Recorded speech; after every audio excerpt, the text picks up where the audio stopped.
সৰ্বভাৰতীয় নীট পৰীক্ষাত উজ্বলিল লেংটিচিঙাৰ ৰবিউল আলম। ফুল্লিত সমগ্ৰ লেংটিচিঙাবাসীৰ ৰাইজ। আমচুৰ সম্বৰ্ধনা জ্ঞাপন ৰবিউল আলমক। এজন সুচিকিৎসক হোৱাৰ আশা ৰবিউল আলমৰ। প্ৰথম চেষ্টাতে বঙাইগাঁও জিলাৰ লেংটিচিঙা ঝাৰপাৰা নিবাসী ৰবিউল আলমে 2024 চনৰ নীট পৰীক্ষাত 631 নম্বৰলৈ উত্তীৰ্ণ হয়। লেংটিচিঙাৰ ঝাৰপাৰা নিবাসী নৌছাদ আলী আৰু ৰচিদা খাতুনৰ পুত্ৰ ৰবিউল আলমে সৰ্বভাৰতীয় নীট পৰীক্ষাত সফলতাৰে 631 নম্বৰলৈ উত্তীৰ্ণ হৈ লেংটিচিঙালৈ সুনাম কঢ়িয়াই আনে। ৰবিউলৰ এই সাফল্যৰ বাবে আজি সদৌ অসম সংখ্যালঘু ছাত্ৰ ইউনিয়ন আমচুৰ উত্তৰ শালমাৰা জিলা সমিতিৰ সাধাৰণ সম্পাদক খুৰশ্বিদ আলম, জিলা সমিতিৰ উপসভাপতি ৰফিকুজ্জামান, লেংটিচিঙা আঞ্চলিক সমিতিৰ সভাপতি মোফাজ্জল হুছেইন আদিয়ে ৰবিউলৰ ঘৰত উপস্থিত হৈ ফুলাম গামোচাৰে সম্বৰ্ধনা জনোৱাৰ লগতে উজ্জ্বল ভৱিষ্যত কামনা কৰে। লেংটিচিঙা বজাৰৰ এজন ক্ষুদ্ৰ ব্যৱসায়ী নৌছাদ আলীৰ পুত্ৰ ৰবিউল আলমে ভৱিষ্যতে এজন মানৱদৰদী চিকিৎসক হোৱাৰ আশা কৰিছে। ৰবিউলৰ সফলতাত সমগ্ৰ লেংটিচিঙাবাসীয়ে আনন্দ প্ৰকাশ কৰিছে। নিউজ ডেস্ক ৰিপৰ্ট আই এক্সপ্ৰেছ 24। নমস্কাৰ, আসসালামু আলাইকুম। মোৰ নাম ৰবিউল আলম। মই লেংটিচিঙাত বসবাস কৰি আছোঁ। মোৰ দেউতাকৰ নাম নৌছাদ আলী।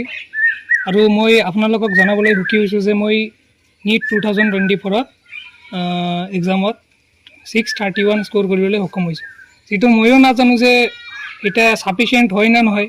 আপোনালোকে দোৱা কৰিব যাতে মই এটা ভাল কলেজত ছিট এটা পাওঁ।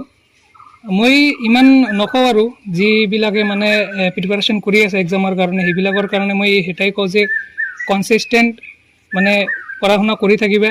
যিখিনি মানে দিনৰ কাম আছে সেইখিনি কৰি থাকিবা। আৰু ইমান নকওঁ মই যাতে মানে চিয়'ৰ নহওঁ যে মই ছিট পাম না নাপাওঁ। তোমালোকে দোৱা কৰিবা মোৰ কাৰণে।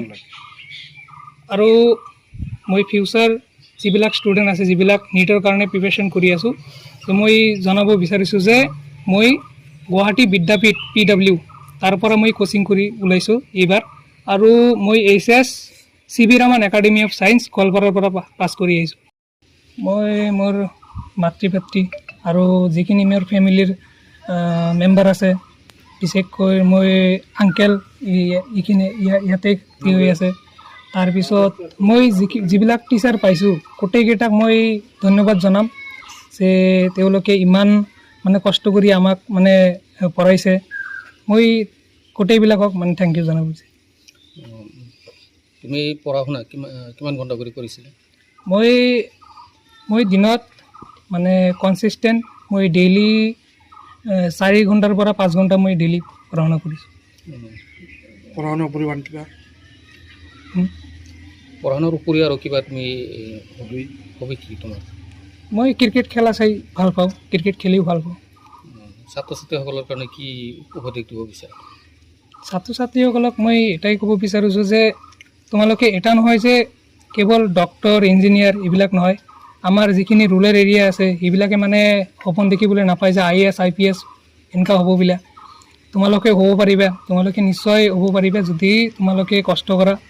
তোমালোকে কষ্ট কৰি থাকা, ডাঙৰ ডাঙৰ সপোন দেখা। সপোনটো দেখিবই লাগিব আৰু তাক সম্পূৰ্ণ কৰিবলৈ তোমালোকৰ কষ্ট কৰিব লাগিব।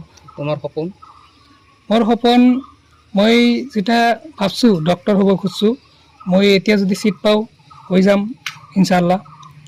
তাৰপিছত মই মোৰ ডক্টৰতকৈ প্ৰিফাৰেঞ্চ মই টিচাৰ হোৱাটো বিচাৰোঁ। মই এতিয়া MBBS ডিগ্ৰী এটা লৈ মই যদি কিবা কোচিং ইনষ্টিটিউটত সোমাব পাৰোঁ এটা মই চাম পিছত। হয়, আজি আমাৰ লেংটিচিঙাৰ অঞ্চলৰ কাৰণে এটা গৌৰৱৰ দিন। কাৰণ আমাৰ এই লেংটিচিঙা বৃহত্তৰ অঞ্চলত আমাৰ খুৰা নৌছাদ আলীৰ সুযোগ্য সন্তান ৰবিউল আলমে ইতিমধ্যে নীট পৰীক্ষাত কোৱালিফাই কৰিছে।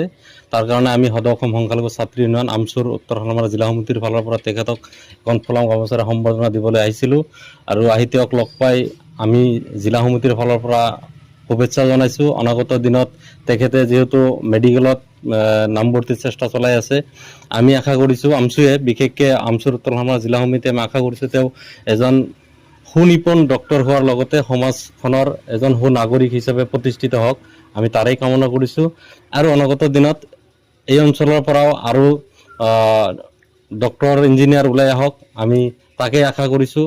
বিশেষকৈ ভাইটি ৰবিউল আলমৰ ক্ষেত্ৰত আমি আমচুৰ উত্তৰ শালমাৰা জিলা সমিতি এটা কথা ক'ব বিচাৰিছোঁ যে অনাগত দিনত তেওঁ যিহেতু মেডিকেলত নামভৰ্তিৰ চেষ্টা চলাই আছে আৰু এই ক্ষেত্ৰত যদি যিকোনো ধৰণৰ সহায়ৰ প্ৰয়োজন হ'ব আমি আমছে ৰবিউল আলমৰ লগত আছো। তেওঁক যিকোনো পৰ্যায়ত আমি সহায় কৰিবলৈ যত্ন কৰিম।